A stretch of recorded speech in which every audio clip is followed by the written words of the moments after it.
We know the sort of event that must have happened for the origin of life. And what was that? It was the origin of the first self-replicating molecule. Right, how did that happen? It could be that at some earlier time, somewhere in the universe, a civilization designed a form of life that they seeded onto, perhaps this planet. So the famous Richard Dawkins, the atheist Richard Dawkins, thinks we Christians, biblical creationists, have strange views because we believe what the Bible says about creation in the book of Genesis. I wonder who really does have strange views. You know, it's interesting.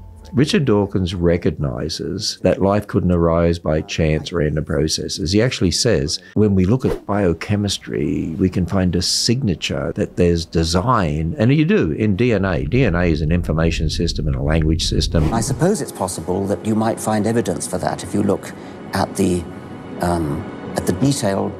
details of biochemistry, molecular biology. You might find a signature of some sort of designer, and that designer could well be a higher intelligence from elsewhere in the universe. Information can't come from matter by itself. Codes, a language system, can't arise from matter by natural processes. Information comes from intelligence, and codes come from an intelligence. And so what he's really saying is we sort of see a signature of design. So how could you explain this?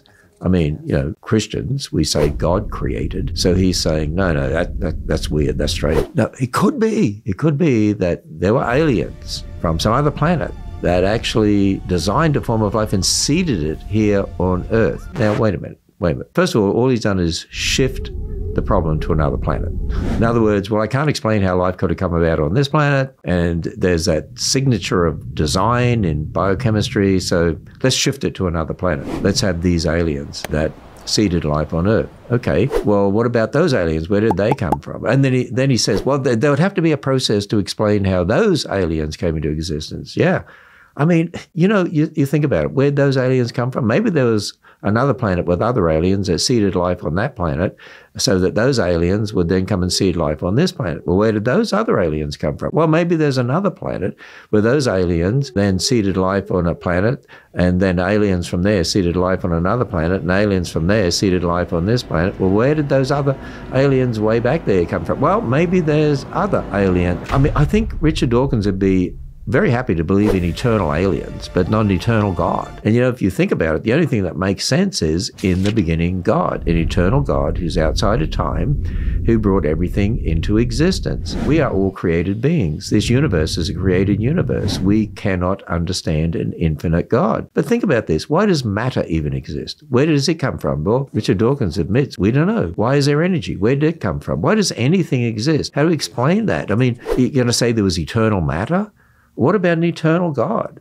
Why would you mock at people believing in an eternal God, and you're going to have, what, eternal matter or eternal energy or eternal aliens? Or the only thing that makes sense logically is an eternal God who created all things, who brought things into existence just as the Bible says.